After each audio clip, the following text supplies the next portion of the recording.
할렐루야. 예수 그리스도 이름으로 하나님 말씀 증거하겠습니다.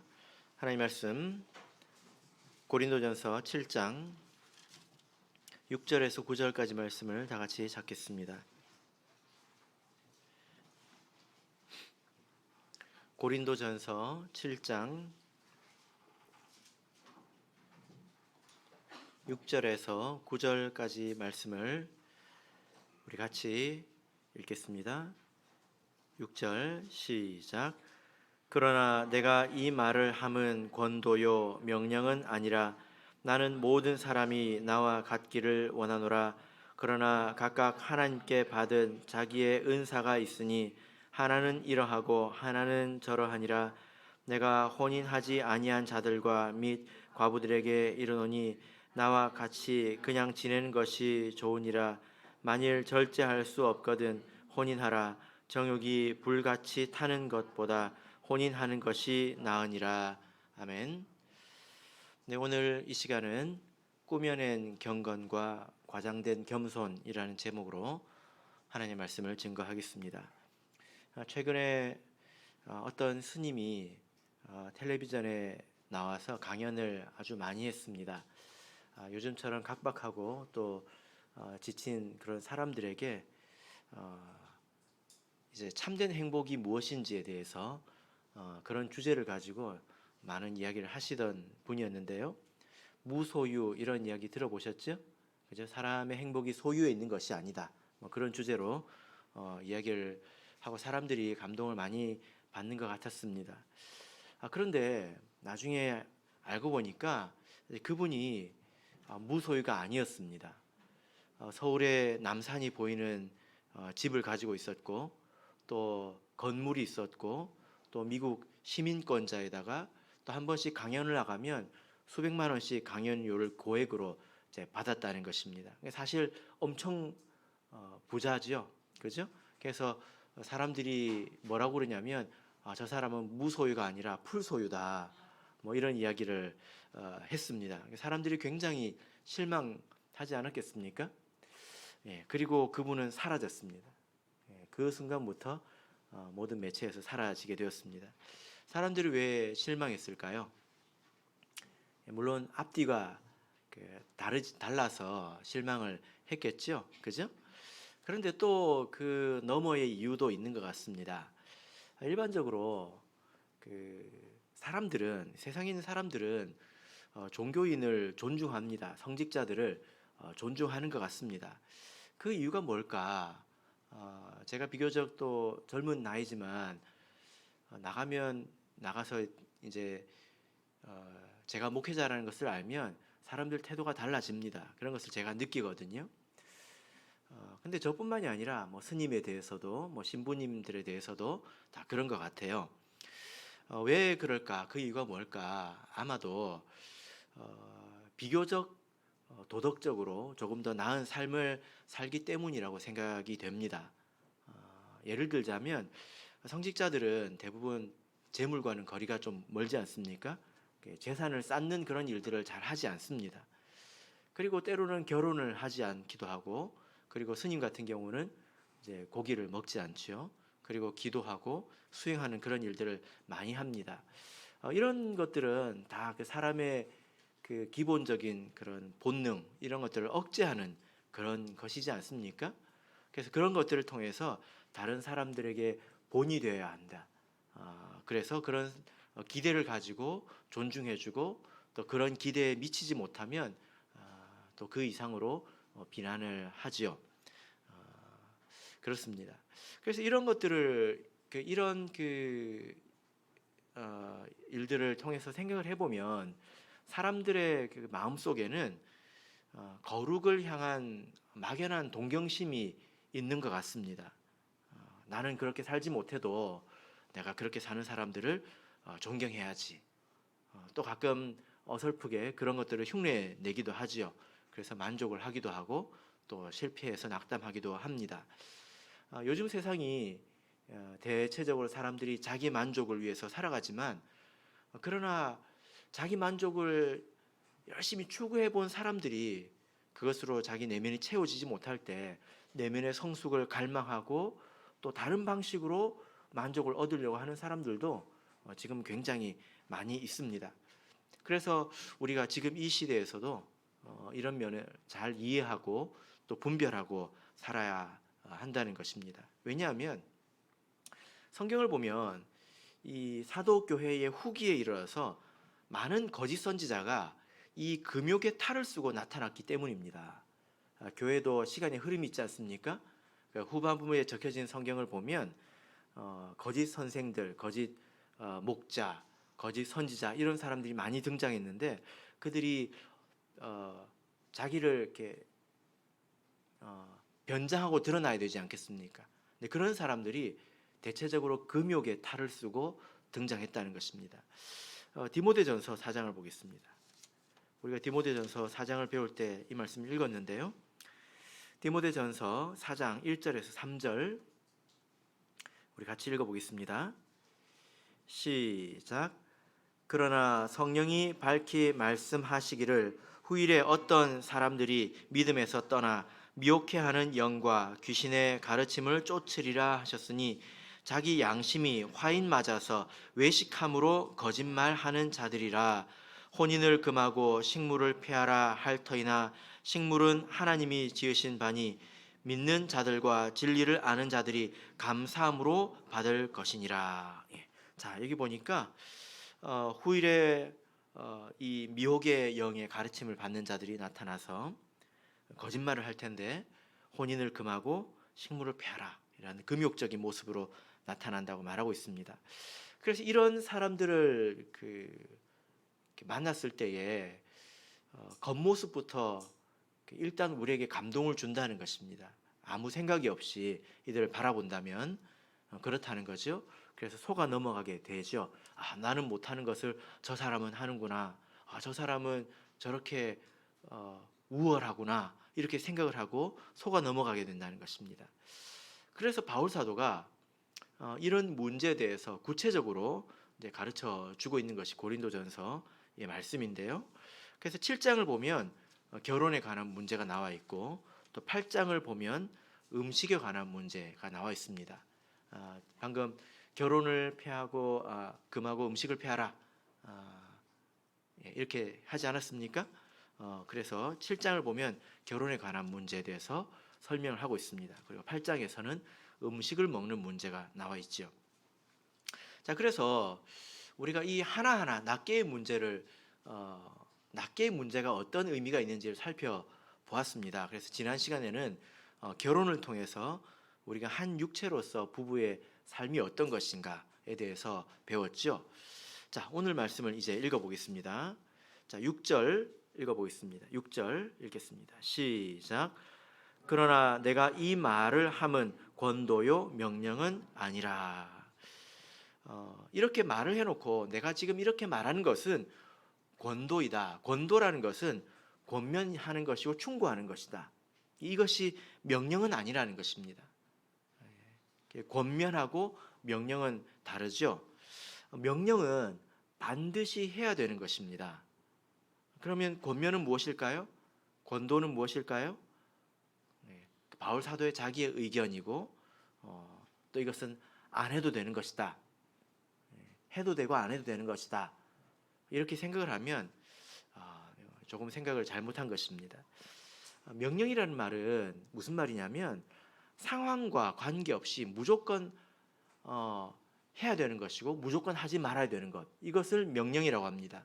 예를 들면 거짓말하지 마라. 이것은 권면입니까? 명령입니까? 예, 명령이죠.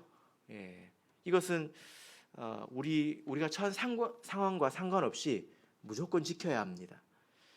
그런데 반면에 권도라고 하는 것은 권면이라고 하는 것은 상황이나 또 그 사람의 수준이나 형편이나 이런 것들을 고려했을 때 이렇게 말을 한다는 것입니다.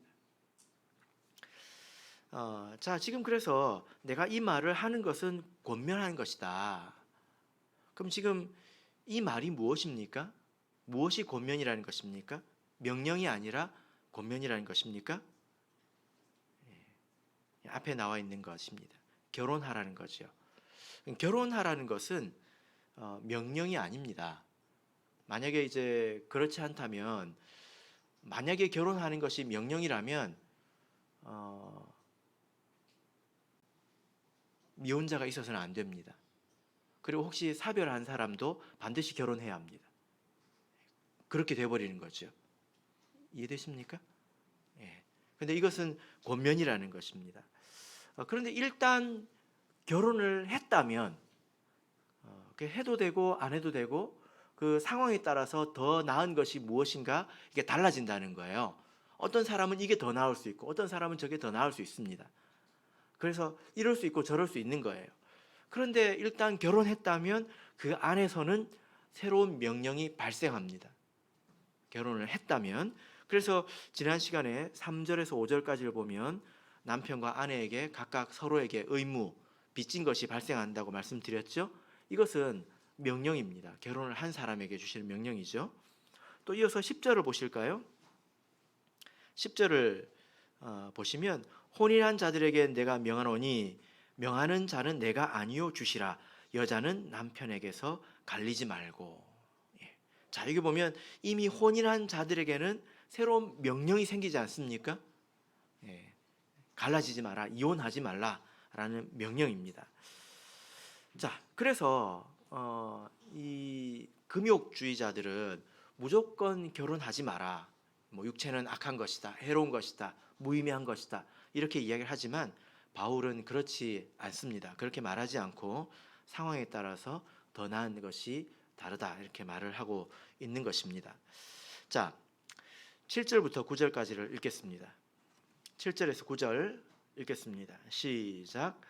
나는 모든 사람이 나와 같기를 원하노라. 그러나 각각 하나님께 받은 자기의 은사가 있으니 하나는 이러하고 하나는 저러하니라.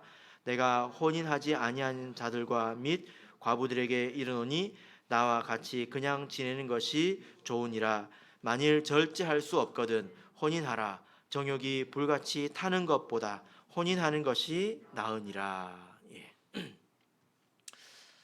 바울 사도가 결혼을 한 적이 있는지 아니면 아예 안 했었는지에 대해서는 우리가 아는 바가 없습니다. 그러나 확실한 것은 지금 바울 사도는 아내가 없는 상태라는 것입니다.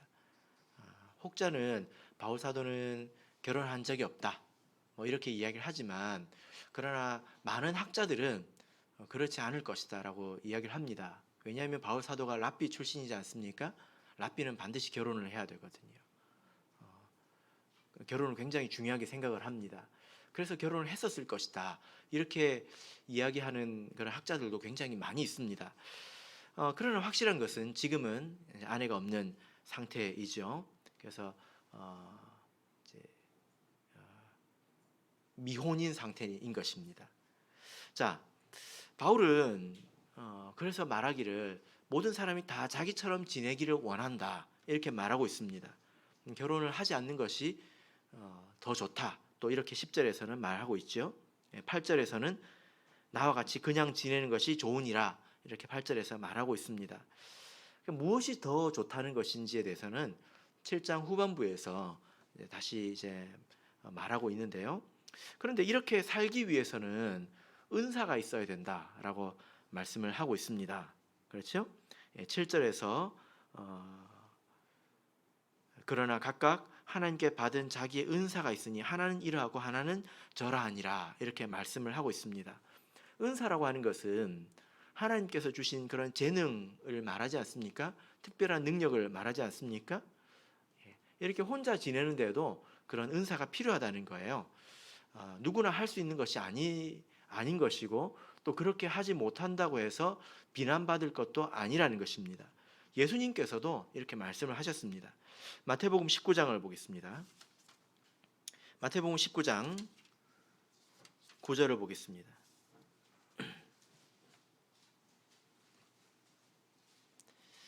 마태복음 19장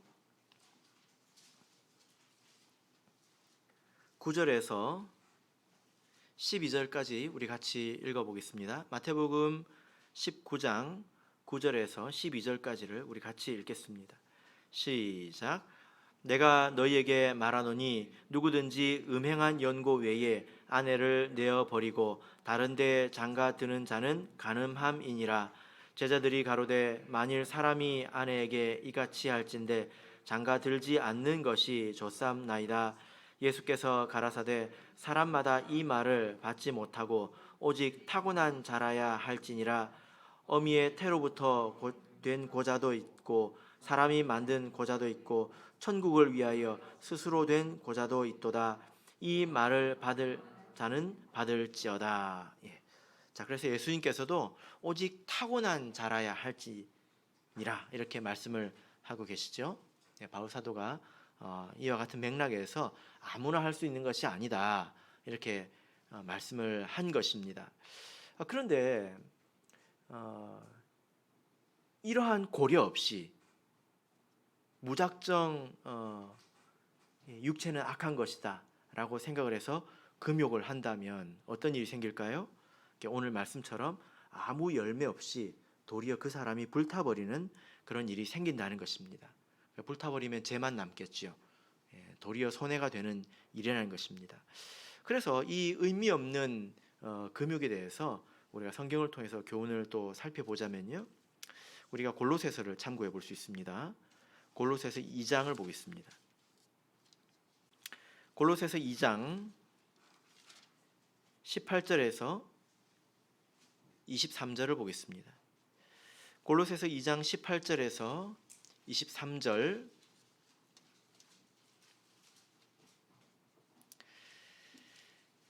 자, 읽겠습니다. 18절부터 23절 읽겠습니다. 시작. 누구든지 일부러 겸손함과 천사 숭배함을 인하여 너희 상을 빼앗지 못하게 하라. 저가 그 본 것을 의지하여 그 육체의 마음을 쫓아 헛되이 과장하고 머리를 붙들지 아니하는지라. 온 몸이 머리로 말미암아 마디와 힘줄로 공급함을 얻고 연합하여 하나님이 자라게 하심으로 자라느니라. 너희가 세상의 초든 학문에서 그리스도와 함께 죽었거든 어찌하여 세상에 사는 것과 같이 의문에 순종하느냐. 곧 붙잡지도 말고 맛보지도 말고 만지지도 말라 하는 것이니 이 모든 것은 쓰는 대로 부패에 돌아가리라. 사람의 명과 가르침을 쫓느냐. 이런 것들은 자의적 숭배와 겸손과 몸을 괴롭게 하는데 지혜 있는 모양이나 오직 육체에 쫓는 것을 금하는 데는 유익이 조금도 없느니라. 예. 자, 여기 보면 이 금욕에 관한 교훈이 있습니다. 바울 사도는 이런 금욕을 자의적인 숭배와 겸손이다 이렇게 평가절하고 있습니다. 자의적인 숭배가 무엇입니까? 하나님을 섬길 때 하나님의 말씀과 상관없이 자기 나름대로 자기 마음대로 하나님을 섬긴다라는 것입니다. 그것을 자의적인 숭배라는 거죠. 예를 들어 어떤 사람이 자기 뺨을 때리는 것으로 하나님을 기쁘시게 하겠다 이렇게 마음을 먹었다고 한번 생각해 보십시오. 그러면 하나님께서 그 모습을 보고 기뻐하시겠습니까? 금욕이 그와 같다는 것입니다. 어떻게 그렇게 생각이 갔는지는 모르겠지만 그런 식으로 하나님을 섬긴다고 해서 하나님이 기뻐하시거나 받지 않으십니다. 그것은 세상의 풍조가 교회 안에 들어와서 생긴 그런 이단 중에 하나이죠. 우리는 베드로를 배워야 합니다. 베드로가 이 고넬료를 만날 때 그가 3번 환상을 보지 않았습니까? 그때 하나님께서 그 환상을 이렇게 보여주셨는데요. 베드로가 태어나서 지금까지 한 번도 먹어보지 못한 것을 하나님께서 보여주셨습니다. 그리고 그것을 보여주시고 뭐라고 하셨습니까? 먹으라고 하셨습니다. 그러니까 베드로가 당황스럽잖아요. 그래서 내가 이렇게 부정한 것을 내가 지금까지 먹지 않았습니다, 하나님. 이렇게 대답을 하니까 하나님께서 뭐라고 말씀하셨을까요? 사도행전 10장 15절을 보면 하나님께서 깨끗게 하신 것을 내가 속되다 하지 말라. 하나님께서 깨끗하다 하신 것을 네가 속되다고 하지 마라. 그 말씀을 3번 듣고 베드로는 고넬료 집으로 향하게 되죠. 그죠? 아마 여러분들께서 생각을 해보시면 이게 어렵다는 것을 아실 겁니다. 여러분들께서 태어나서 한 번도 먹지 않은 음식을 나이가 다 들어서 처음 먹으려고 했을 때 거부감 있지 않습니까? 그런데 이것은 종교적인 그런 의미가 있기 때문에 베드로로서는 정말 극복하기 어려운 그런 것입니다. 그런데 자기의 인식과 경험을 뛰어넘어서 순종했을 때의 이방인의 구원 역사가 시작되지 않았습니까? 그죠? 그런 것처럼 우리는 하나님의 뜻이 무엇인가 이것에 관심을 가지고 그 방식대로 하나님을 섬겨야지, 하나님의 뜻과 상관없이 자기를 괴롭게 하는 것이 마치 어떤 신령한 힘이 있는 것처럼, 거룩한 것처럼 이렇게 생각하는 것은 그야말로 자의적인 숭배에 지나지 않는다는 것입니다. 우리가 성경을 통해서 배운 바는 결혼은 하나님이 기뻐하시는 일이라는 것입니다. 그리고 성도가 할 수 있는 가장 고귀한 일이라는 거죠. 바로 결혼을 하고 또 자녀를 낳아 또 양육하는 것입니다. 그런데 우리가 그것을 지금까지 많이 배워왔잖아요. 그죠? 근데 그것을 우리가 더럽게 여긴다면, 부정하게 여긴다면, 그리고 다른 것을 행한다면 그것이야말로 자의적인 숭배이지 않겠습니까? 그리고 다른 것으로 자기를 치장한다면 그것이야말로 참된 경건이 아니라 꾸며낸 그런 경건이지 않겠습니까? 자, 그래서 골로새서 2장 18절을 보시면 그 면에 대해서 책망을 하고 있는 것입니다. 18절을 보면 누구든지 일부러 겸손함과, 참으로 겸손한 것이 아니라 겸손을 흉내내고 있는 것입니다. 자기는 그런 것을 누릴 가치가 없는 사람인 것처럼 흉내내고 있다는 것입니다. 그래서 육체의 마음을 쫓아 헛되이 과장하고 있다는 거예요. 자기의 겸손을 과장하고 있다는 것입니다. 그래서 결국 어떤 일이 일어납니까? 19절을 보시면 머리를 붙들지 아니하는지라. 여기서 말하는 머리는 그리스도이죠. 이렇게 자기 마음대로 일부러 겸손하고 과장된 겸손을 행하고 또 금욕을 하느라 도리어 머리를 붙잡지 않는 그런 일들을 행한다는 것입니다. 그 결국이 무엇입니까? 18절을 보면 너희 상을 빼앗지 못하게 하라. 도리어 그것으로 인해서 상을 빼앗길 수도 있다는 것입니다. 그러니까 이런 금욕이라고 하는 것은 실제로는 하나님의 뜻과는 아무 상관이 없는 자의적인 숭배에 불과하다는 것입니다.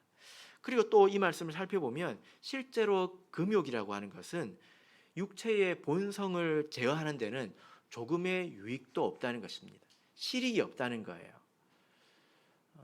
그런 이제 금욕을 행하려고 하는 사람은 자기 육체의 소욕을 좀 누르고 싶어서, 성령의 소욕대로 좀 살고 싶어서 그러는 것 아니겠습니까? 근데 실제로 과장된 금욕은 자기 육체의 본성을 제하는데 아무런 유익이 없습니다. 그래서 오늘 말씀을 보십시오. 23절을 보면 이것이 자의적인 숭배와 겸손과 몸을 괴롭게 하는데 지혜 있는 모양이나. 이게 무슨 말이냐면 이런 금욕이라고 하는 것은 다른 사람 앞에서 경건해 보이는 데는 최고라는 거예요. 그리고 자기 자신을 괴롭히는데도 최고라는 것입니다. 그런데 실제로 육체의 욕망을 제어하는 데는, 육체 쫓는 것을 금하는 데는 유익이 조금도 없느니라, 약간도 없다는 거예요. 이렇게 금욕을 해가지고 내가 육체의 본성을 줄여가고 할 수 있다면, 조금이라도 어떤 힘이 있다면 할 수도 있지 않겠습니까? 그런데 조금의 유익도 없다고 말씀하고 있습니다. 그래서 바울사도가 고린도 전서에서 도리어 불탄다, 그런 사람은 결혼하는 것이 더 낫다, 이렇게 말씀을 하고 있습니다. 여러분, 참으로 이 말이 맞지 않습니까? 21절을 보겠습니다. 21절을 보면 곧 붙잡지도 말고 맛보지도 말고 만지지도 말라 하는 것이니, 이 말을 그런 사람들이 했다는 거예요. 육신적인 것은 생각도 하지 말고 만지지도 말고 보지도 마라, 그렇게 이야기를 했다는 것입니다. 이런 그들의 표현은 우리로 그 창세기의 사건을 생각하게 하지요. 그죠? 우리 창세기 3장을 보겠습니다. 창세기 3장을 보겠습니다. 창세기 3장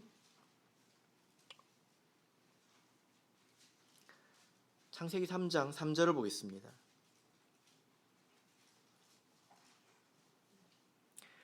자, 3절 읽겠습니다. 시작.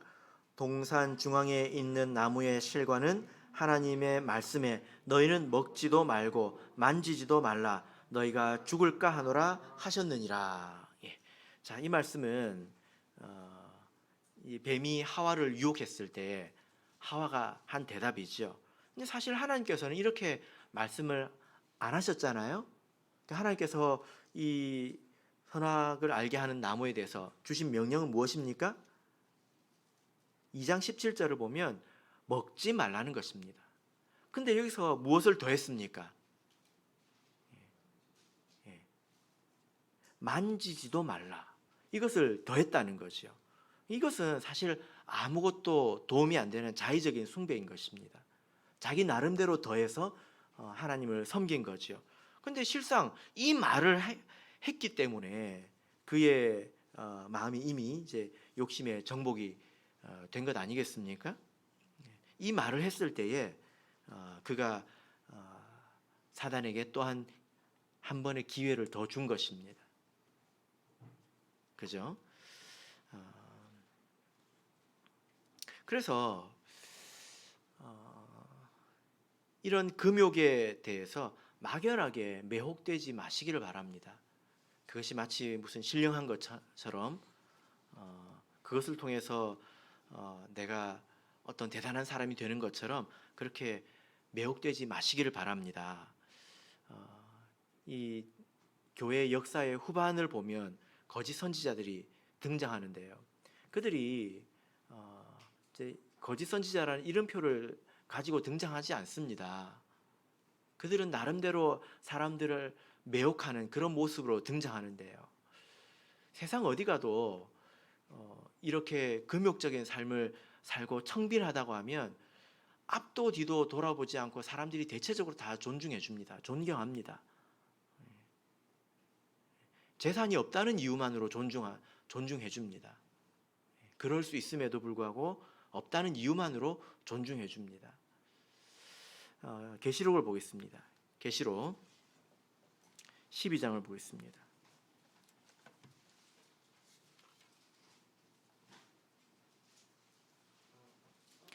요한계시록 12장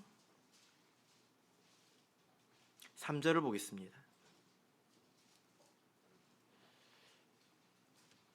요한계시록 12장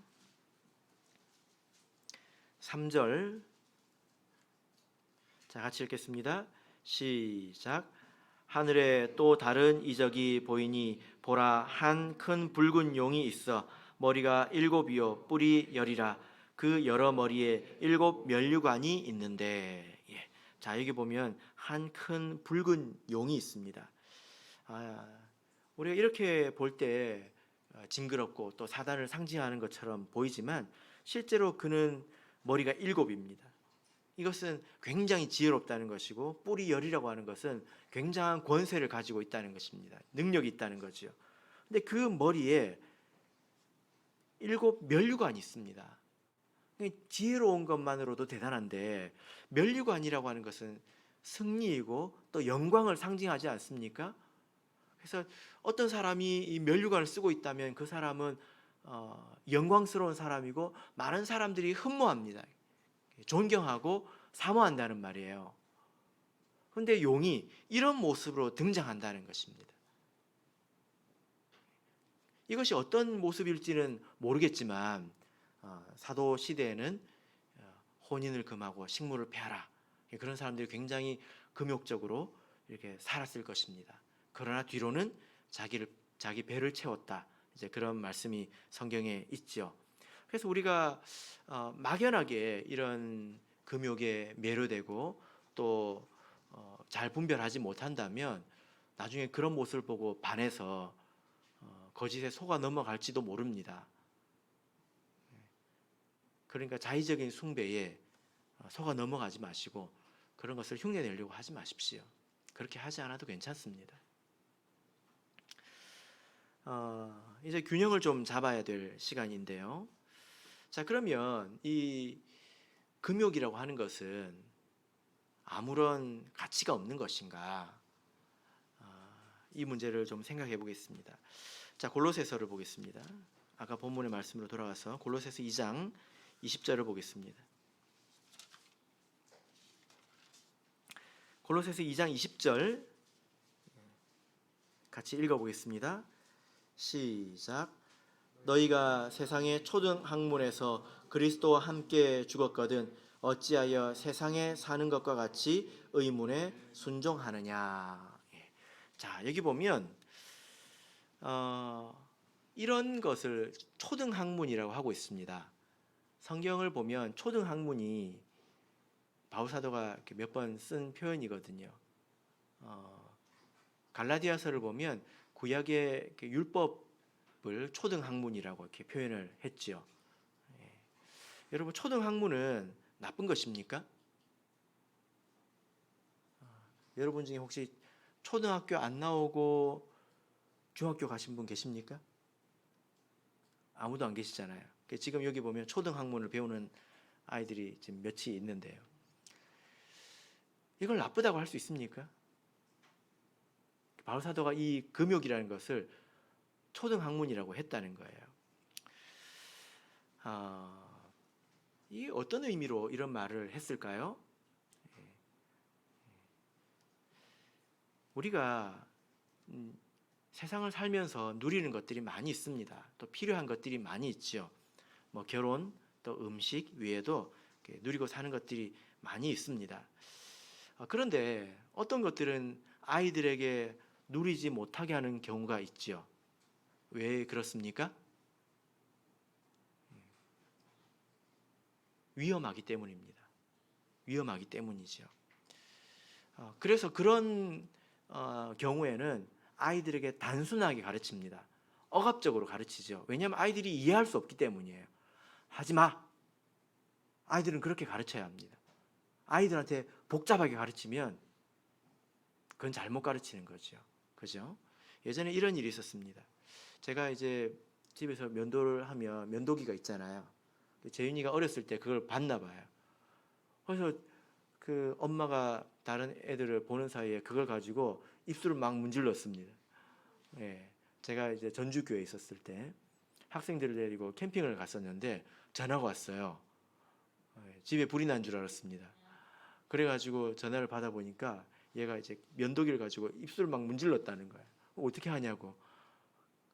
예. 예. 그런 걸 아이들한테 어떻게 가르쳐야 되죠? 예. 이거는 날의 방향이 있고, 이건 날카롭고, 이건 이럴 때 이렇게 쓰는 것이고, 너는 아직 필요가 없으니까 이건 이렇게 해라. 그렇게 가르칩니까? 뭐라고 합니까? 만지지 마. 이렇게 하죠. 그죠? 예. 커서도 만지지 말아야 될까요? 커서도 만지지 말라는 말이 전부일까요? 그러지 않겠죠. 그죠? 예. 만약에 어린아이에게 사용하기 나름이다. 이렇게 말을 한다면 그것은 아이에게 잘못 가르치는 것입니다. 큰일이 나겠죠. 우리가 신앙 안에서 어렸을 때는 이렇게 가르쳐야 될 일들이 있습니다. 구약의 율법도 그것이죠. 신약에 이르러서 우리가 본질을 깨닫고 깊은 내막을 알았지만 신앙이 어렸을 때는 구약처럼 배워야 합니다. 이러면 죽고 이러면 산다. 이런 식으로 배워야 합니다. 그리고 나중에 커서 이해가 안 되지 않습니까? 그럼 그때 가서 이해를 하는 거예요. 그래서 예를 들면 뭐 이제 이성 교제에 대해서 한국에서 비교적 엄격하게 좀 지도를 하는 편인데요. 이성 교제는 하면 안 됩니까? 왜 근데 그렇게 가르치냐면 나이가 어릴 때는 이것을 감당하지 못하기 때문입니다. 그리고 이것이 굉장히 위험하기 때문이죠. 그죠? 그냥 사실 알고 보면 결혼할 때가 되어서 주 안에서 서로 어떤 좋아하는 사람이 생겨서 좋아하는 마음이 생겨서 서로 교제하는 것은 그것은 아름다운 것입니다. 그래서 어떤 경우에는 이렇게 이성 교제를 하면 안 돼. 이것만 머릿속에 박혀가지고 꼭 중매 결혼만 해야 하나님이 뜻인 것처럼 이렇게 생각을 하기도 하는데요. 그것은 초등학문에 머물러 있는 것이죠. 네, 그렇지만은 않습니다. 나중에 성숙해서 만약에 우리 학생들 중에 결혼할 때가 되어서 누가 이제 마음에 들거든 와서 이야기를 하세요. 그럼 제가 연결을 해드리겠습니다. 부모님한테 이야기를 해도 되고 저한테 이야기를 해도 됩니다. 아무 문제가 없습니다. 아름다운 거지요. 그러나 실제로 실제로 와서 보면 이 문제는 위험한 것입니다. 인생에 많은 영향을 끼칠 수 있는 거죠. 그래서 물어보는 사람마다 대답이 다를 수 있습니다. 어떤 사람이 목사님 이성교제 해도 돼요? 그러면 안 돼. 그러겠지만 어떤 사람이 이성교제 해도 돼요? 그러면 할 거예요. 왜 그럴까요? 이게 권도이기 때문입니다. 그런데 감당할 수 없는 사람은 많은 말을 해줘봐야 감당을 못하기 때문에 금욕적으로 가르치는 거예요. 그것이 안전합니다. 우리가 또 이 금욕에 대해서 기억해야 될 한 가지 사실은 절제와 금욕은 비슷해 보인다는 거예요. 그죠? 오늘 제목이 무엇입니까? 꾸며낸 경건과 과장된 겸손인데 어떤 사람이 참으로 겸손하다고 한번 생각해 보십시오. 어떤 사람이 참으로 겸손하고 또 하나님 앞에서 참으로 자유로워서 나는 소고기 먹지 않고 살아도 나는 감사하다. 마음의 자유가 있다. 그런 나같이 부족한 사람이 그런 음식은 나한테 과분해서 내가 감당할 수 없다. 나는 먹지 않아도 괜찮다. 이렇게 생각을 하고 살 수도 있다는 것입니다. 어떤 사람은 참으로 겸손해서 나는 비싼 옷 입지 않아도 되고 내가 그런 것은 내가 감당할 수 없다. 그건 나한테 어울리지 않는다. 이렇게 생각을 했다고 한번 생각해 보십시오. 좋은 차라든지 좋은 집이라든지 그렇게 생각할 수 있지 않습니까? 근데 그런 것을 참으로 겸손해서 하나님 앞에서 자기의 위치를 알아서 그렇게 겸손하게 사는 사람을 금욕의 테두리에 가두어서 정죄를 해서는 안 됩니다. 네. 그것 또한 문제이죠. 왜냐하면 그는 진실로 겸손하기 때문입니다. 예수님께서 그렇게 사셨죠. 또 바울 사도도 그렇게 살았습니다. 바울 사도가 굉장히 힘들게 스스로 살지 않았습니까? 근데 그런 것이 이 과장된 퍼포먼스였다거나 쇼가 아니었다는 거예요. 자기 스스로 자기를 그렇게 여겼다는 것입니다. 이것은 우리가 사실 본받아야 되는 그런 모습이죠. 절제의 열매인 것입니다. 말씀의 결론 맺겠습니다. 우리가 지난 시간과 또 이번 시간 2시간에 걸쳐서 한 육체로서의 삶 그리고 그런 것이 우리 신앙 안에서 어떤 의미가 있는지에 대해서 살펴보았습니다.